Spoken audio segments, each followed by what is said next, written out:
میں جانتا ہوں کہ بزدلوں اور بے حصوں پر اثر نہ ہوگا،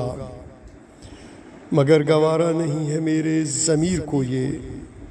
کہ چپ رہوں میں قبلہ اول کے چاروں جانب ستمگروں کا حصار دیکھوں، میں سرزمین انبیاء پر رسمتیں تار تار دیکھوں،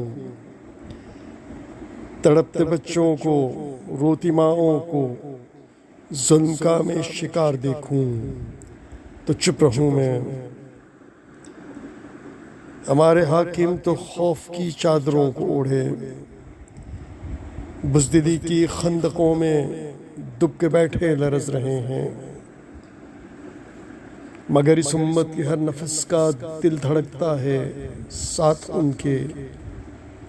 جو نہتے ہیں اور زخموں سے چور، لیکن وہ بزدلی کے لفظ سے آشنا نہیں ہے، وہ حق کے رستے پہ مارے جانے کے خوف میں مبتلا نہیں ہے۔